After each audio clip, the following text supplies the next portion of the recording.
Welcome to Live Life in the Spirit. We are your hosts. I'm Pastor Penny Schulz. And I'm Kristen Scharrenberg. What is the first thing that comes to mind when you hear the word healing? What are you struggling with right now? Is it an ache, a pain, or an ailment? Or is it something of a much deeper level? Maybe an emotional trauma or a traumatic event? Maybe you've been under spiritual attack. Tune in today as we explore the deep meaning behind the true healing and deliverance from that which binds us and the power of God to overcome.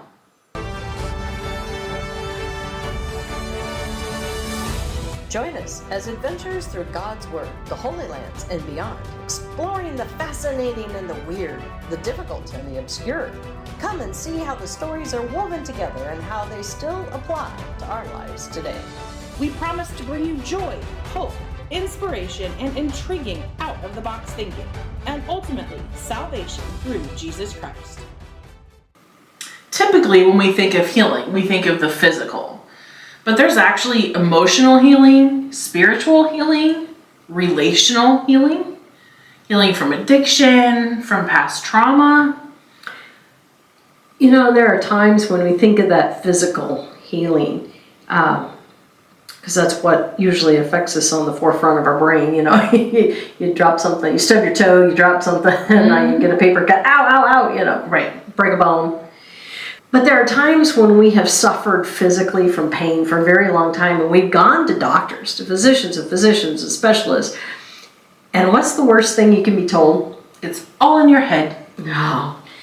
And you know it's not in your head. You're like, no, it's in my gut. It's in my side. Something is going on. Well, the problem is, a lot of the times, these physical pains are manifestations of an emotional issue, or it can even be a spiritual one.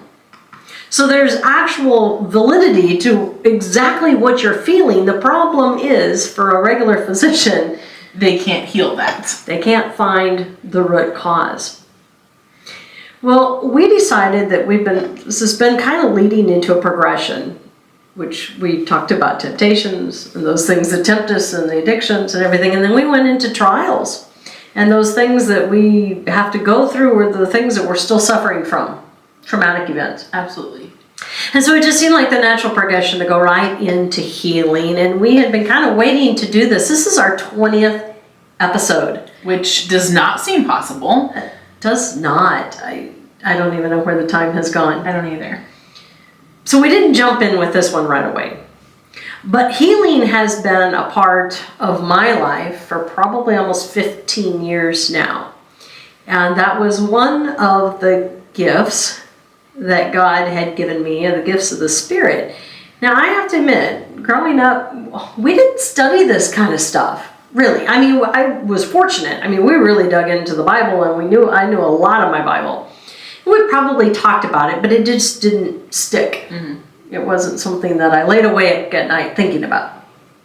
It wasn't until I was about 20 and out on my own and in college that a gal that God put into my life to be a deep friend actually started showing me that there was so much more to being a Christian than just being on fire for God or accepting Him.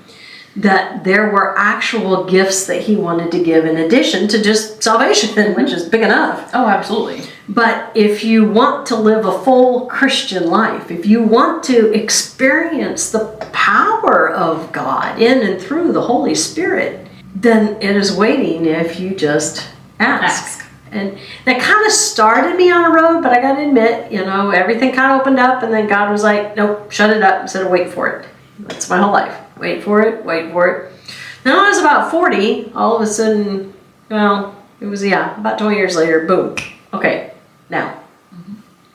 And that's what started me on this journey of the gift of healing, among a couple others. And so we thought it would be good to really talk about that. And this is probably going to be a 2-3 week series, because there's no way we could possibly cover this in one. Not at all. But it's exciting, and we're going to look at some of the things that are true about healing and some of the things that are false. Right. And some of the things that you really need to be careful of and guard against when you are seeking either to do it or to receive it. Right. So where do we get the gifts of the Spirit? Well, it starts out in Corinthians 12, verses 4 through 11. It does. It says, "Now there are varieties of gifts, but the same Spirit. And there are varieties of service, but the same Lord.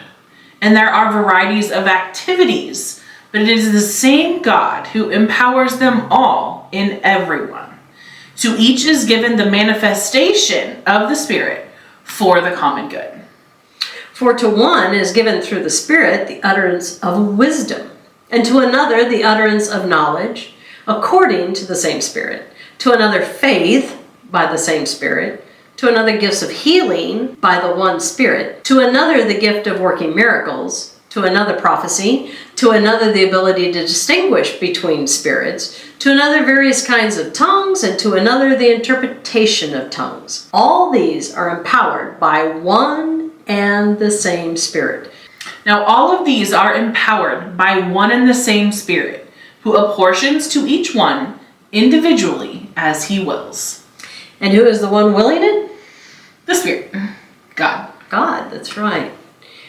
So I know that there are other gifts of the Spirit as well. In other verses it talks about teaching and, the other gifts that we possess. But this one particular one, it gets into, I would say, the gifts that can only come from the Spirit. Correct.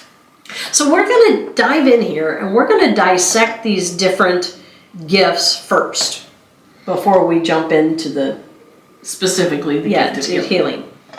So before we get into the different gifts, I'm going to actually share with you something that God had showed me years and years ago that is so simple, and yet it explains everything. So much. Yeah, it does. So it used to bug the heck out of me that I could not figure out why we're told that people only use about 10% of their brains. And trust me, I know a lot of people who don't even use 2% of their brains. But 10% still does seem awfully low. Out of 100%, I'm like, that's ridiculous. I want to know what the other 90 is for. I want to tap into that 90. Ever since I was a little kid, that's always been one of my... just sort of driving force. Like, yes. What is that? I figured there had to be something big. And so I remember asking God that specifically when he started me on this journey. And he told me, he said, well, the 10% is everything that's earthly. It's everything that you can experience, you can know, you can taste, you can touch, you can learn, you can feel, you can read, you can, See. Yeah. You can learn from life events.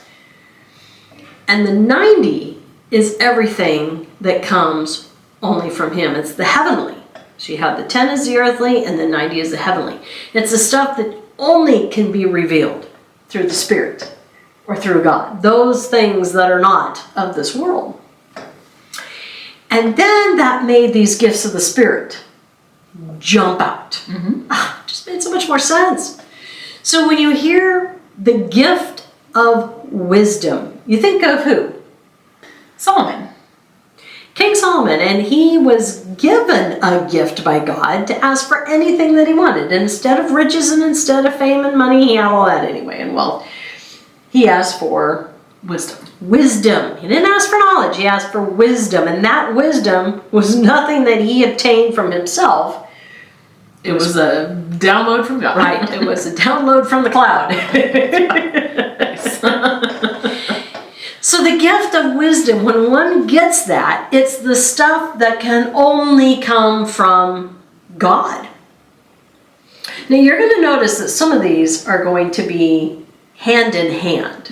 We think sometimes that because it says one is given the gift and one is given, but that doesn't mean that you're only narrowed to just one gift, right? No, sometimes he gives multiple gifts if you seek it out earnestly and you work with them and you learn them and you are faithful. Right. So then he says to another is the gift of knowledge. Now that would be the 10%. Right. The book learning. The book smarts. learning. Yes. But that's even more, to me, I would say a gift. Because I can read something and I can forget it right after I read it. Right. I mean, it's like that Rolodex in my brain that just disappears because I know have read that, or I should know the answer. It's on, what do you say? It's on the tip of my brain, but you can't recall it. That's the gift of knowledge. You know these people that just, gosh, they can just regurgitate anything Sure. that they've read, they've done, they touched, you know. Then there's the gift of faith. Now you may say that's odd. I mean, we all have faith. So how can you have a gift of faith? Well, this is a faith that goes beyond faith.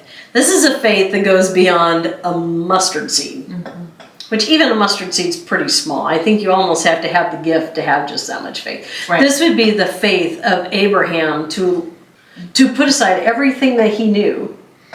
And be willing to walk, to sacrifice his only son. Right. This would be the gift of Moses, who was willing to leave that shepherd life and go back. Even the gift of Noah to build a boat. Never heard of rain. There was no water around. Or the gift of faith for Peter, willing, as we said last week, to get out and walk on the water. There are so many times the gift of faith for all of those apostles who risked their life and even died to further the case of Christ. To let go of everything and to follow him.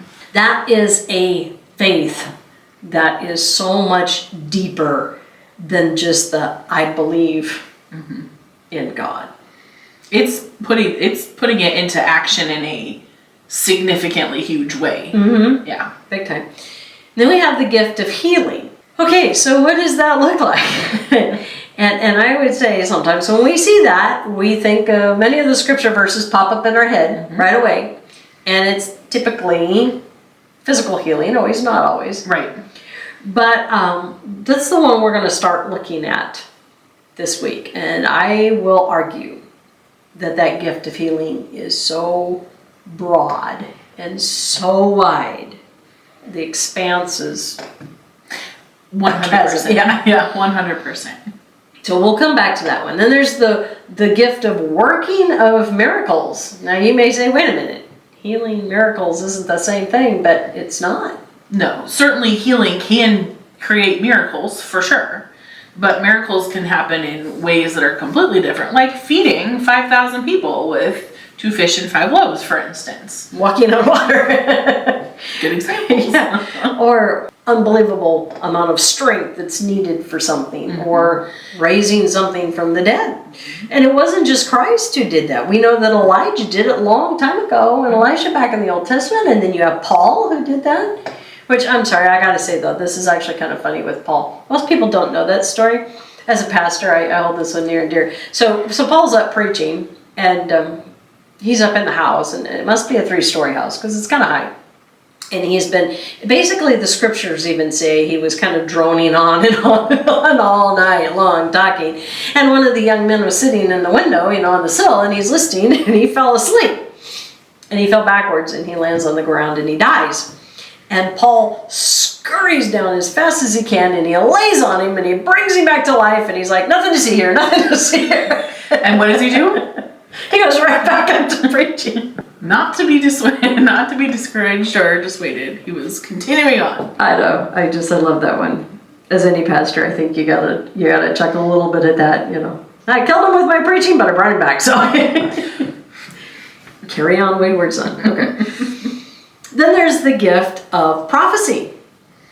Now, the problem is, and especially in this day and age, when you hear the word prophecy, what do you think? Of times long ago, and talking about things that were yet to come. Prophecy, there were so many prophecies of Jesus and his coming and his second coming. So it's all like telling the future. Yes. But the problem is that's not actually what the word prophecy is. Really? Yeah, really, that's part of it. But the big word of prophecy is being the spokesperson, the mouth of the Spirit in telling God's message, being God's voice. So Jonah, was he I guess a little bit of what he had to prophesy was, if you don't do this, this will happen. But he was telling everyone, what's the word? What's the word? What's God told you? And he was to relay the word. Balaam, we talked about that with the talking donkey. That's true. He wasn't even anybody who followed God. And yet, when overcome by the Spirit, he could not say anything but what God told him. And he was a prophet. So just speaking the actual words of God. So if you've ever found yourself sitting in front of a friend, or maybe someone you don't even know that well, and they're really struggling with something, or they need an answer, and you just feel overcome to tell them, and then afterwards you go, I have no clue where this came from, but you need to hear this. God's telling me to tell you this. That's prophesying. It's not just telling the future. Being the mouthpiece or the spokesperson of God in that moment. Exactly. So then there's one that says, depending on your translation, it can say distinguishing between spirits, or it can say the gift of discernment. And Discernment. I like that. You think healing has a lot to cover. Oh, and they do go hand in hand. We're going to look at way in depth on the gift of discernment. That's probably the one that most people don't even think about. And yet it's probably the most vital. It's the biggest one. Yeah. You can't do any of the others if you don't have the gift of discernment. Or you can't do it well or right. Yeah. And then there's the gift of speaking in tongues and the gift of Interpreting tongues. Which do not always go hand in hand. No, they do not. Which when I discovered that, honestly, I thought that was kind of funny. Because that means that you might have the opportunity to speak in something and have no idea what you just said. And that's pretty scary. And that's can be very difficult, especially if you're somebody who's kind of a control freak. Or you just really want to know. You just want to know, what did I say or what? Yeah. Yeah. It'd be difficult. Yeah. So those are the different gifts of the Spirit. But while we're going to just kind of focus in, rein in on maybe just a couple of them, we'll touch on all of them as we go through. Because like I said, they all interweave. You almost can't do one without the other's a little bit. Yeah. So before we jump into this healing part, though, we want to talk about the false things of healing that you've heard. Right. That We've has all been heard. very damaging. If you had enough faith, you would be healed. False. While faith is certainly a part of healing, it is not the only piece to that puzzle. If you're not praying hard enough, that kind of goes a little bit along with faith, and certainly asking is a part of the process, but not the only piece. No. You must not be right with the Lord. And ouch, along with that. Again, sometimes there's some truth to this. But the problem is when somebody has been earnestly praying, maybe their whole life or something, and they're like, I've tried to muster up as much faith as possible, and I don't know how much better I can get right with the Lord, and He's still not answering what I have. There are other reasons. And telling someone, well, it's your fault. right, that's not helpful. That's not Or Christ-like. God just has all this healing for you. You just have to figure it out. Right. You just haven't accepted it. Well, that can be part of it. Part of it. But we're going to look at some of the other reasons why maybe you've been desperately praying, but you have not experienced the healing that you have been asking for. What's the biggest one? Timing. Oh man, timing is huge. It is. For so many reasons. God sees the entire picture, and He knows when the right time is, or if the right time will come, and we can't know all of that. And maybe you're not in that right spot just yet. Maybe if you are not spiritually at the place where if you had gotten the healing before, that it would have either had the impact or you would have taken it in another direction. I mean, there's so many issues there that could be factors. Maybe you're not mentally, emotionally, or physically ready. healing does requires something of you when you're going through the process, each of the different kinds of healing. And so if you aren't ready for it, then he's not going to put you through that yet. You know, have you ever had a time where you were sitting someplace, you really wanted a friend to go, or a relative or somebody to a conference or a speaker or something like that, and then they started talking about the exact thing that person needed to hear. The entire time you're spending that whole part going, oh, I wish they were here, I wish they were here, they needed to hear this, they needed to. Okay, well, we said God will never give you more than you can handle, and we said that's false. He'll never give you more temptation. God also told me that he'll never give you more light than you can handle at any one time. For that very person that you're going, oh, they needed to hear this, they were not at a place where they could accept that. Right. Yeah, they needed to hear it, but they wouldn't have received it. They wouldn't have been prepared to process. And that's a huge part of healing, is being able to receive it. So what if whatever mission or thing that God has planned for you, you can do it better broken? Who here has ever watched the series The Chosen?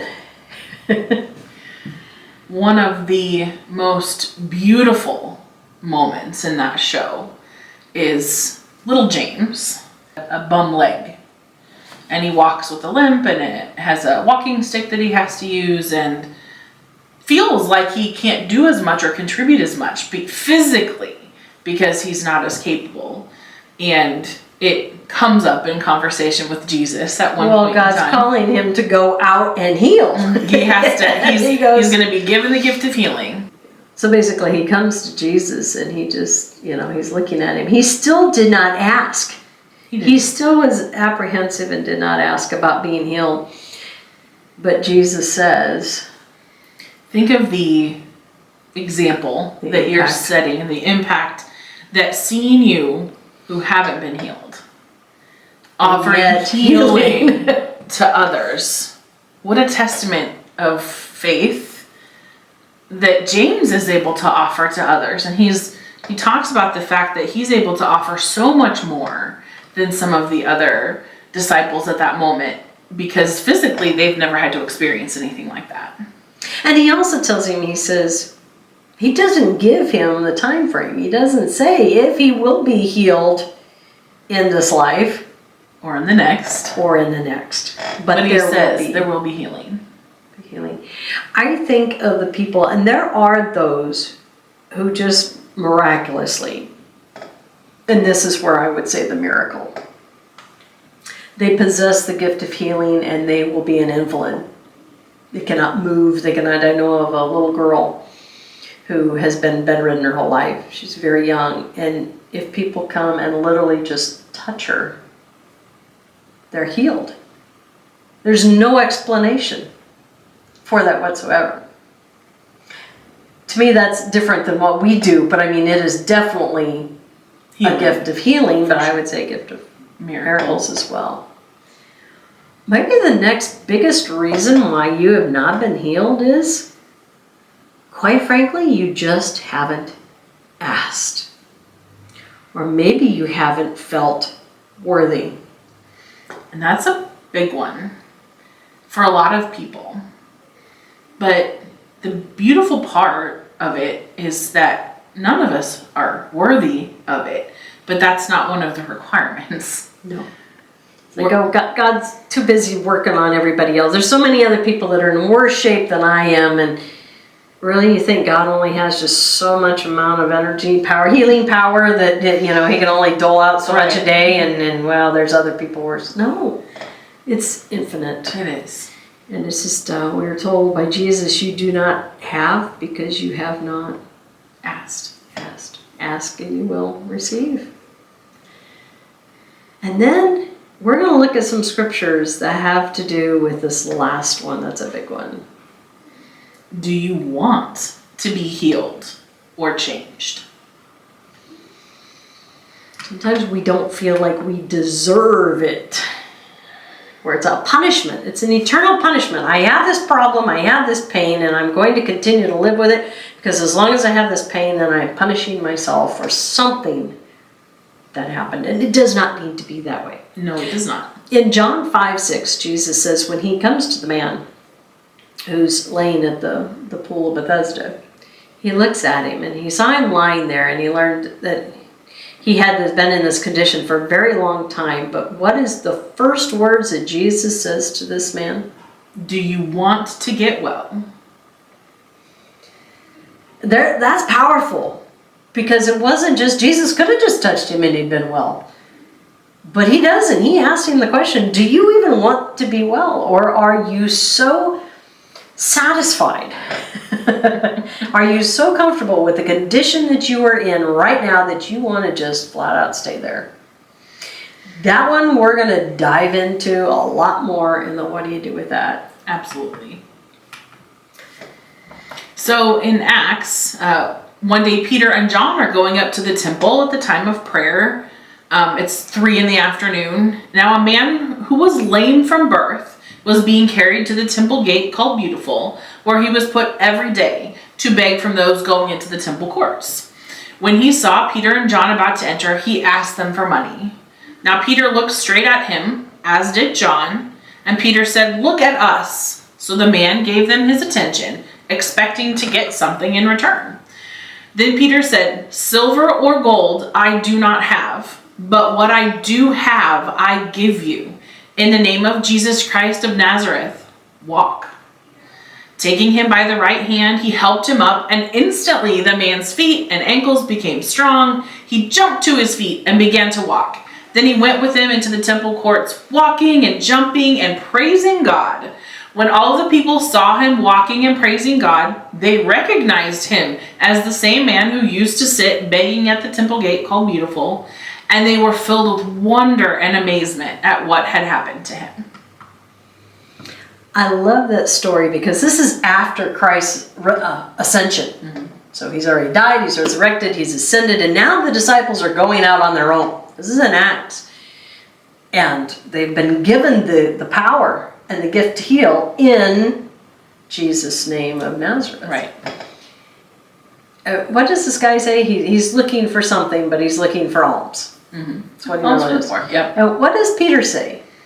I do not have silver or gold. Well, and I like that he starts out with like, look at me. Look at me. Yeah. Look at me. Look at me. I want to get your attention. Mm-hmm. He says, silver or gold I have not, but what I have, I give you. And he didn't tell him what he had. Mm-mm. The guy is still entranced. You know, he had to have that kind of that heart thing go, oh, because that's what he wanted, right? Mm-hmm. You know, silver or gold, but he wanted money. Great. What are you going to give me a pep talk? You know, like, oh, I'm so sorry for you. You know, right.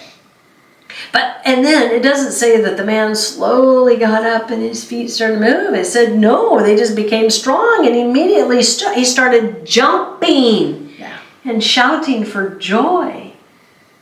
Now that would be amazing to see. And that's how it ends it.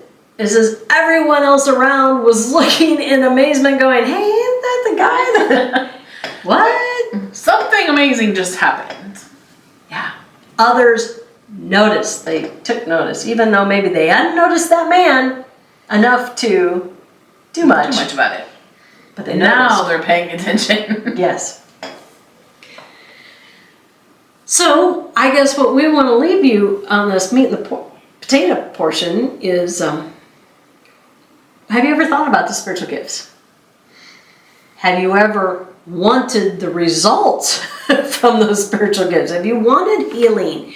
Have you been asking for a miracle? Have you been asking for wisdom or knowledge or discernment?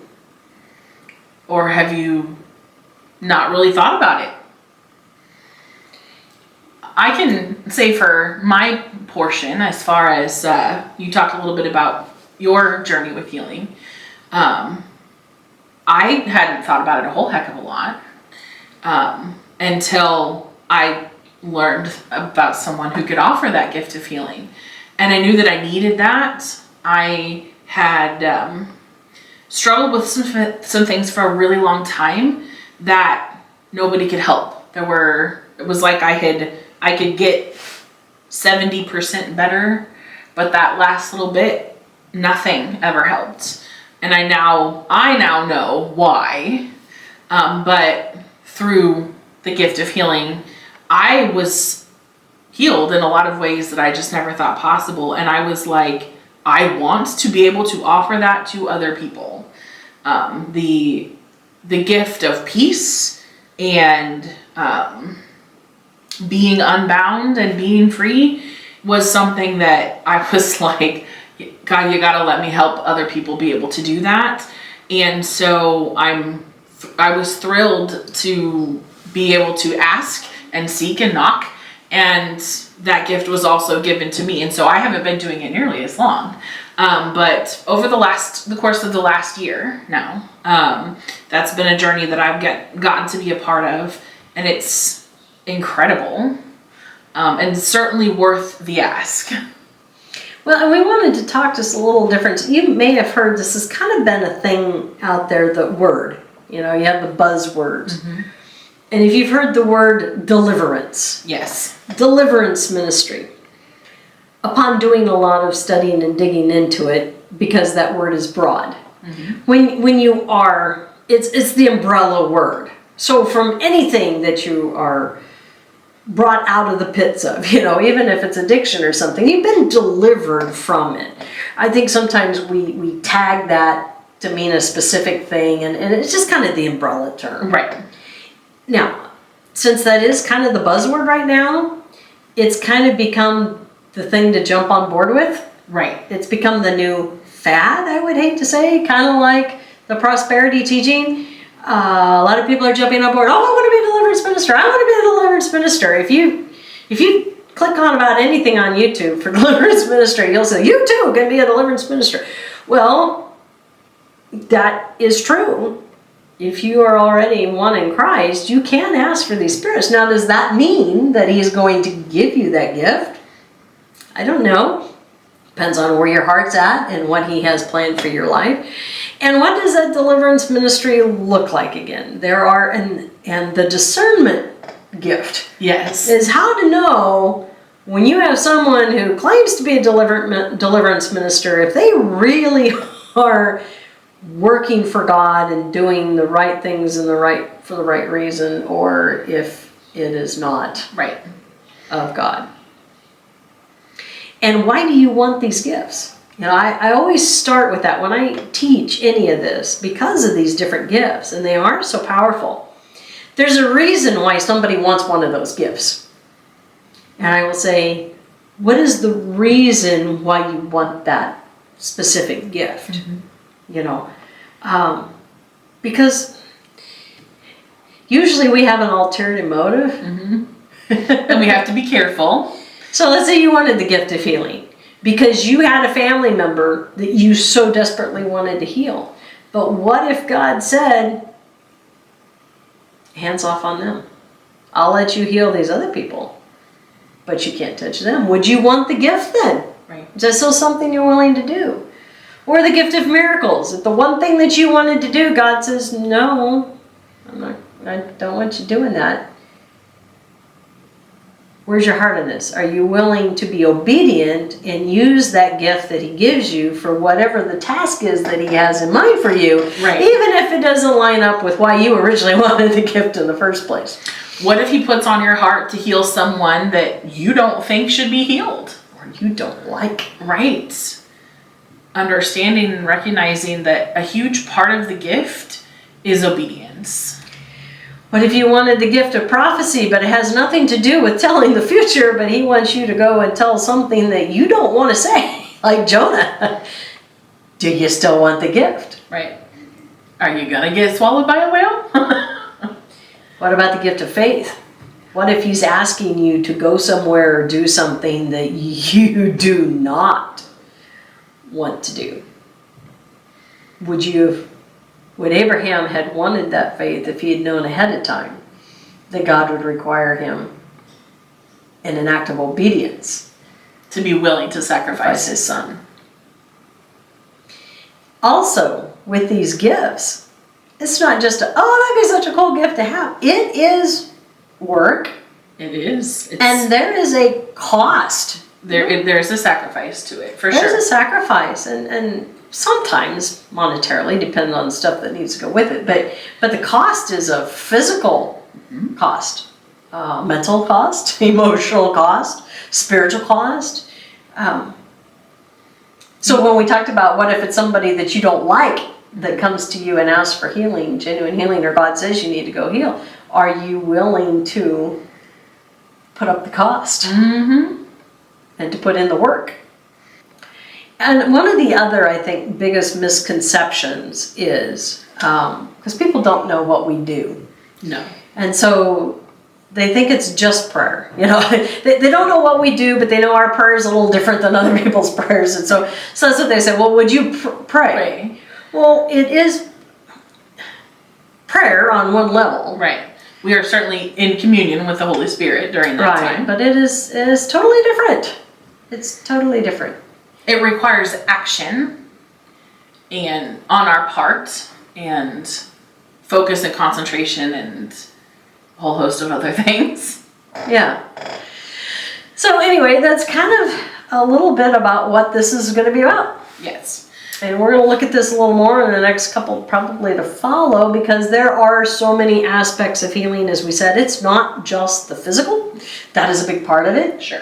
And because of that physical healing, sometimes then people are so awed and wowed, not by your ability, but by the ability to God to free them from that they're willing to go at a deeper level with maybe some past emotional healing or spiritual healing that has kept them bound in chains for years that they didn't even realize. Absolutely. The nice thing with the physical healing is it's a great way to get your foot in the door.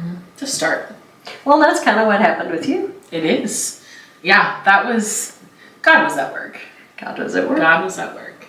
I got to experience randomly, because I had a royal fall, total wipeout, and was quite sore in places, and Penny just happened to stop by, and I was hobbling, and she was like, "Oh, would you like me to help?" And I said, "Sure." Now, mind you, I didn't really know Kristen at all. No, we did not know each other very well. And this was not that long ago. You'll be surprised to know. Yeah, no. And I didn't know much about the healing ministry. I think I maybe heard of it in passing, that you'd mentioned it at that point.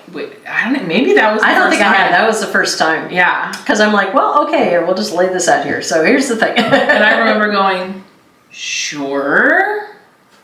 I have no idea what that means, but sure. And yeah. You knew things in working on one of the parts that hurt on my shoulder that I was like, how does she know that? She shouldn't know that. And then I felt better. And that in one other instance that happened sealed the deal as far as me being fully on board and recognizing that this was a pretty amazing gift and I wanted to know more. To be continued. Yeah, so to be continued. So we'll let you slap a little gravy on those potatoes and we'll go to... Slap a little gravy on your potatoes. That's a meat potato portion. I know, that was just funny. Just wasn't ready for that. With that would probably be a good time to take a break, have a little laughter, maybe do a joy break.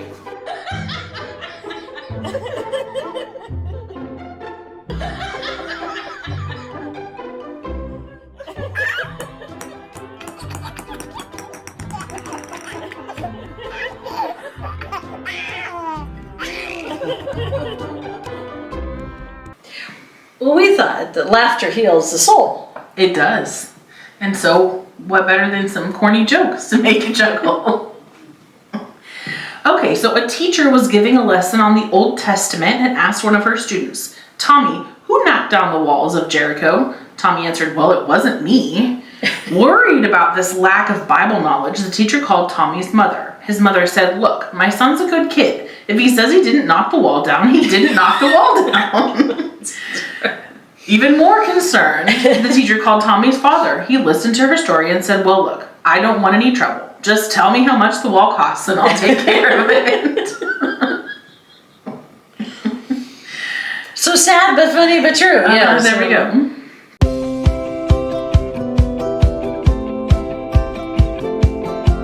Well, this may be a lot to think about and to chew on. And it may be leaving you wondering, what do you do with that? And that is a good question. What do you do with that? I don't know, maybe your personality is more like me, that you're just like, I want it, I want more, give me. I mean, like you're just on fire, and that's what you want. And maybe you've been very fortunate, and well, yeah, everything hurts all the time, but I didn't have any one major condition, ailment. It wasn't because I had cancer, it wasn't because I had, something big that I wanted fixed. I just desperately wanted to be able to do these things. Mm-hmm. And I remember when asking, and it wasn't just enough to do one. When my girlfriend said, well, why don't you pick from one of these and see if there's one that calls out to you? And I was like, well, I want that one, and I want that one, and I want that one. And, and I didn't just say that because I thought it was cool. I was thinking about it. Now, at the time, I didn't know the whole facet. It was like I said, what if? Mm-hmm. Yes, you do this. But that's the faith. When you sign up, you don't always know what you're saying yes to. No. But are you still willing to do that? Are you still willing to go there? Right. And I will say that I know people who I have helped on this journey who have gotten that gift. And as they went down the road, things happened in life and they turned their back on that gift. Mm-hmm. They stopped. Mm-hmm. Now does God think any less of them? No. Does that affect their salvation? Of course not. Does it affect maybe the extra joy that they could get from it? Yeah. Does it, it's being one in ministry with God, and that's all one with the Spirit. As I always tell people, it is not, it requires some cost and some work on your part. It's not you doing the healing. It's not you doing the miracles or you doing the prophecy. You're just the instrument. Right. You're always an instrument. You have to use the analogy that you always do, because I love it. I love that too. So I'm a trumpet player, and if you think of that trumpet by itself, it can make no sound at all. It's just a piece of metal. But when your breath is blown through that instrument, it can create the most beautiful music. And that's exactly, if you think of yourself in that manner as the instrument, on our own, we can do nothing. I can do nothing. but if we let the Holy Spirit, the breath of God, breathe through us, that's where the power comes from. Mm-hmm. And so when I say it requires work, and people say, is it just prayer? Well, no, it's not. I mean, we're literally laying on hands. We're literally now, different people are given different gifts as far as to the depth of that. I have the visual. Always have. I've been very fortunate with that. I don't know how I would have handled these gifts if I didn't have the visual. It's a different level. It is, because not everybody does. Sometimes it's more just the feeling or the knowing. But I have been able to see things. When I look down people and stuff, if I'm looking for something specific, we're not supposed to maybe diagnose. I don't know if God tells me that that's what's wrong with it. I'll just say, why don't you ask your doctor about this? Mm-hmm. When you can see things on a subatomic level, even, when you're going beyond a cellular level, when you can see tumors, or you can see fractures, or you can see, all this stuff, and then it gets into emotional. Mm-hmm. Sometimes what you're seeing is that. That puts you in a place of vulnerability, both for yourself but also for them. Mm-hmm. You are in the deepest part of that person, and that is such great responsibility. It is. To me, that we say that each person is God's temple. Our body is a temple mm-hmm. for Christ. And so when you're inside that temple, seeing things at that level, you cannot be anything but humbled. And if you always start at the head, and the head is God's spot, that means you are humbled every time you start. And it needs to be that way. Yes, it does, because it keeps you out of it. And I always say, and I know it's hard to always describe when you tell people, you're like, well, I worked on so-and-so, and it's like, we've talked about that. It's like, well, what other word would you use? I don't know, because we're working. I mean, it'd be no different than if you went to a massage therapist or a chiropractor, they're doing something, or a surgeon, they're working, yeah, I don't know what other word you'd use. It ranges, the success stories that you have from doing this 12 years, you've had a lot of success stories from just doing it a year. And those help. Now, are they all success stories? No, most, but not all. Well, and it depends on how you define success. That's true. Because we can't do harm. No, we cannot do harm. But we can't always cure everything. Because we're not meant to. No. Well, when Jesus, said, do you want to be healed? And he healed the lame man, and he's now jumping and walking. We don't know that it cured his acid reflux or his gallbladder. yeah, if there was anything else, yeah. I think the other misconception, when people think of healing, they think that every ache and pain is going to be gone. Right. And everything. And that's not the way it works. That's not the point. The other things that we talked about that are huge is if you've gone to doctors and they tell you it's on your head. When we say that you are experiencing that physical problem, it's because it's a physical manifestation a lot of times of a deep-seated emotional issue or a traumatic event. And that's how your body is dealing with it. Right. And with the gift of healing, you can go in and you can isolate that and find out what's going on and help release that or help the person work through that. And it's amazing how then the physical element just goes away like that. I had a lady who was going to have to go in for Achilles tendon surgery. She was going to be non-weight bearing for 8 months. That was crazy. And it was that's a major undertaking. Major. And so I remember talking to her and I said, why don't you come over and let me see what I can do. I said, if worst case scenario, if I can't do anything, you still go on with surgery. But best case scenario, maybe we can keep you from having to have that horrific surgery. And it only took one time. And her foot was completely healed, and I never left her shoulders. It was not her foot. It was an emotional issue. Of course, you can get into the whole things of the cancers that have been healed and the broken bones that have been healed in a week or two. But I think more than anything, it helps because it allows people to see not only the power of God on their physical side, but then because you've healed one thing, they feel comfortable with you to work on those issues that are more of the emotional side. I had a doctor, actually, he was a pathologist, and he had brain trauma. He'd been pushed into one of those arms that come out on the door, and he had received major brain trauma. It was so bad he was having, they called it malignant seizures, which means it was just constant. And his life was ruined. He couldn't drive, he couldn't walk, he couldn't do anything because he was just in a constant state of seizure. And I knew him through his wife. She was actually in my pastor's class. And God had just made it possible. He put us clear across the country where they were at. And he allowed me, they were a little more open to this anyway, to his wife, to take a look.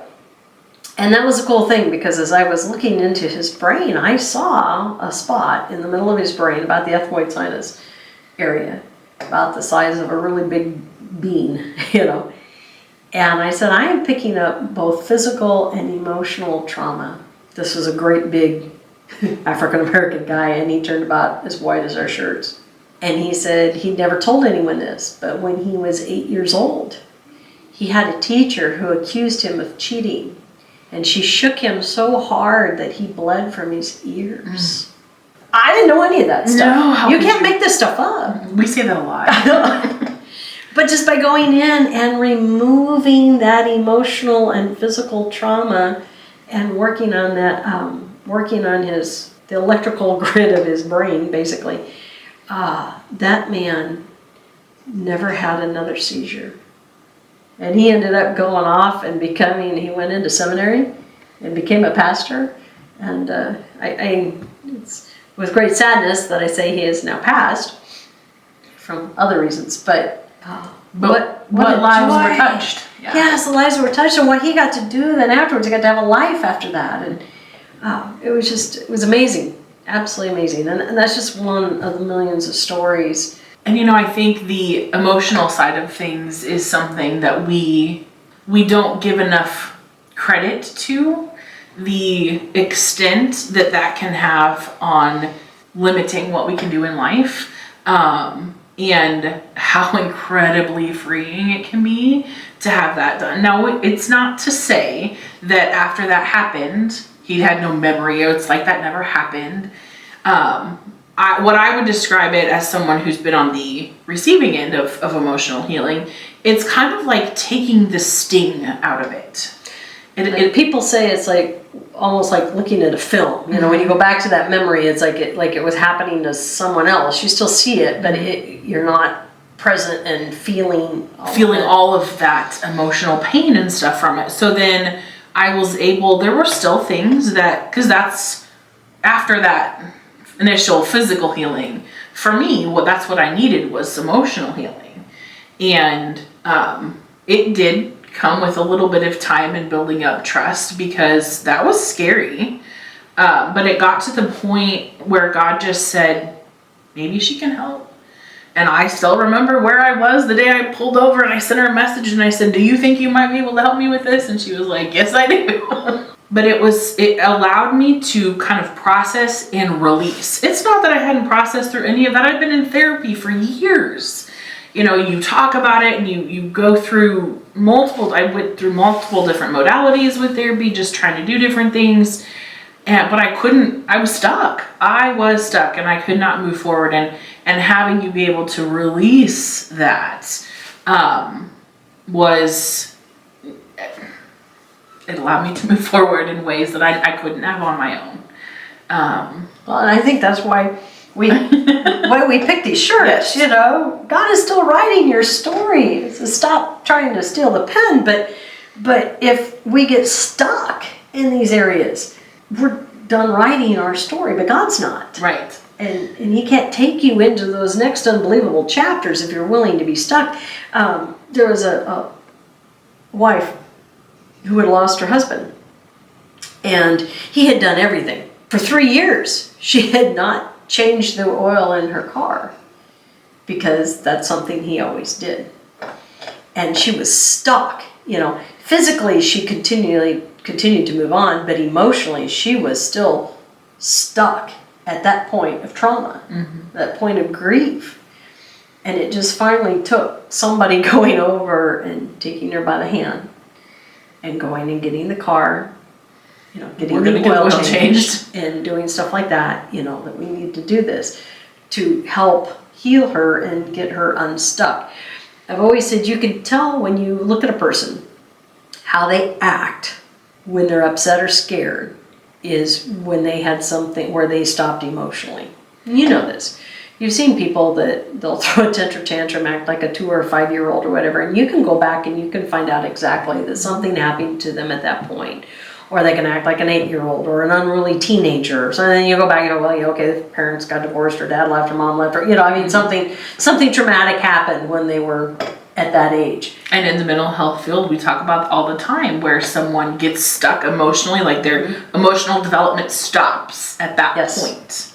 And so the gift of healing that we have through the Spirit, that I'm not saying anything against counselors or anything like that. Not at by all. means, it was a part of the process. It's part of it. It's not one or the other.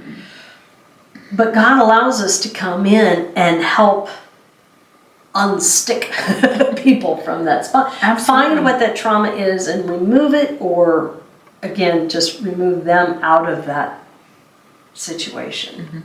Dealt with many people horrific events when they were little, and they're stuck at that point, and they pulled themselves up by their bootstraps and they've moved on, but they haven't. For myself, things that I thought that I had, well, they were traumatic, but in the grand scheme of things, I didn't think they were that bad. And I thought I had moved on from that. I really thought I had. I thought I'd dealt with it. And I realized that my body had not moved on. And that for me was the biggest difference. Found out that a lot of my physical problems that I was having was because my body was still holding on to that. You know, and we touched on the fact that people are allowing you into some of their most vulnerable moments. And now, as far as seeing, that is not a gift that came to me right away with this gift of healing. I could just know, or I could feel, but I couldn't see. We talked a little bit about making sure that someone is coming at this from the right perspective and that they have the right heart about it. And it's complete confidentiality. Absolutely. Everything. Absolutely. The other piece of it is that, like, it's an honor to be allowed into someone's sacred spaces. You know, I know, like, when you've worked on me, that it required a level of trust, especially if you've been hurt, because it feels like that person could hurt you greatly by being allowed into that space. So just making sure that you are, like when we talk about discernment, this is something you pray about and you want to hear from God that whoever you're asking is the right person. Oh, yeah, we don't just go around and like stick up a sign and, you know, it's, God puts those people in your path that you just feel led. Some you know quite well and you already have a relationship with, and other ones you've never met before, and all of a sudden you just find yourself going, so here's the thing. So God started a healing ministry in me about 12 years, and you know, this is what I could do, and I just feel led when you're obedient. It's kind of that faith, the gift of faith. When you are faithful and you're obedient and you're willing to put yourself out there. There have been a couple times that I was turned down, and that is fine because it's not me. Right. But it's the whole, do you want to be made well? Right. Because and as you know, if you've been holding on to something for so long, the fact of having that gone and being free, while that sounds exciting and tantalizing, it's scary because you've known how to deal with this your whole life. You've had it as a crutch. This is your normal. Yeah, and the thought of a new normal can be very scary. It can. And there are people that just don't want to go there. And here's the thing too, unlike with therapy where you have to talk about it a lot and work through it and everything, this isn't that way. No. And that's why I say when you Google deliverance ministry and all that stuff, and they're just praying over you and they're doing all this, everybody does it differently. Right. And I will never be the one to say that one is of God and one's not of God. I mean, if they're doing it, God's right. Because God gifts people differently. That's not what we do. And it does not just stop with emotional. We do a lot of spiritual healing too. And that is its own show altogether. That will be coming next week. Which is totally different than probably the majority of all the deliverance ministries out there that you've seen, or what they talk about, or how they describe it. The way Hollywood portrays it. Yeah, I mean, it's the same, but it's not. It's right. Totally different. You don't have to relive those moments again. And that is the big thing. We can take that moment, no matter how painful it was, and basically encase it, encapsulate it, and remove it. Because God doesn't want you to have to still be living in pain and fear and torment, and that's not the point. You've talked about it, you've exhausted it, you've thought about it in your mind enough. You don't need to relive it.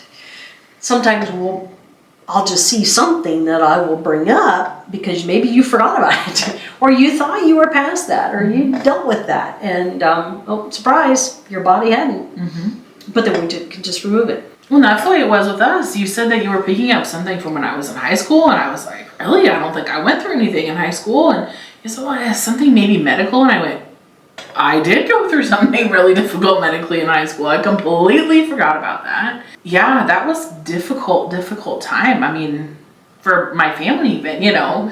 And I had no idea that was still hanging around, but I can tell you having that gone was part of being free. Mm-hmm.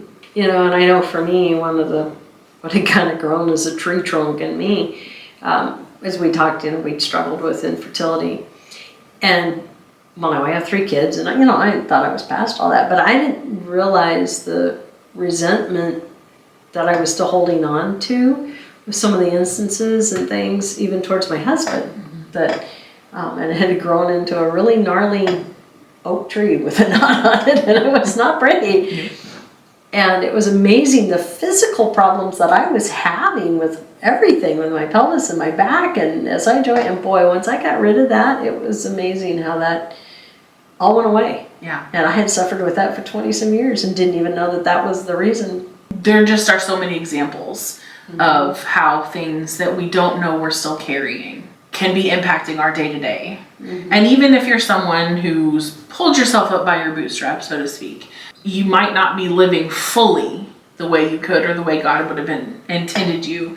And, even on if I switch to my mental health hat for a minute, there is the concept of high-functioning depression and high-functioning anxiety.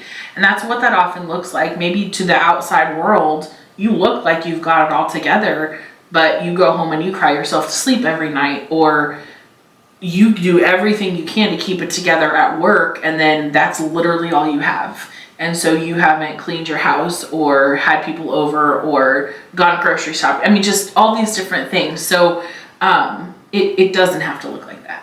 Why we bring this up is because those gifts are there. When we say there's so much more to Christianity than just accepting Christ. Absolutely. These gifts are exciting because they allow us to be in ministry on a level that most people don't get the opportunity to do. No. And that gift of wisdom, and that's why I say they kind of go hand in hand. The gift of wisdom are those things that when someone says you speak as one with authority, how would you know these things? It's because it's a download from God. I mean, you wouldn't know these things. Right. How can we work on people? How can I see people either when they're in front of me or from a distance? That's in that 90. Because in the 90, in the heavenly, we said the 10 was earthly and the 90 is heavenly. When you're up in the heavenly, and I always argued, I said there is, now for those of you didn't watch the meat potatoes and you don't know what I'm talking about, so go back and watch it. But when you were in the heavenly, I said there is no such thing as ESP. Right. It's people that can go from the 10 into the 90. Because when you're in the 90, there's no time, space, anything. You can see past, present, future, whatever you're supposed to. And then you go back into the 10. So it's when you're in that 90, when you're in the heavenly realm, that God allows you to see or allows you to work on someone. I have worked on people from India and Pakistan and all around the world who felt me working on that. Oh man, my arm got hot, or I really felt that, or it was tingling, or it was burning, or and again, it's just interesting because you can't make this stuff up. Yeah, there's just so many things that, as we often somewhat joke about, you just can't make this stuff up. There's things that God allows us to see and know in order to help. And that is a huge part of discernment. Okay, why are you giving me this information? What do you do with that? We say that a lot. What am I supposed to do with this? If there's somebody out there watching this that is feeling like this is exactly what they need, and you've been searching and seeking, by all means, contact us. Absolutely. You can reach us through our website at livelifeinthespirit.com. We have a prayer request section and a contact us section. We would love to hear from you. Yeah, and we would love to offer whatever help we can through the discernment and the power of the Holy Spirit. And if this is something that maybe you have been feeling God tugging at your heart that you want to do, and you just didn't have a clue how to start, how to get going, we would love to talk to you about that as well. Absolutely. Because God is raising up men and women in this time, in this hour. If you're looking for a miracle or you're looking for some healing in your life, don't be afraid to reach out to us. So until next time, Shalom.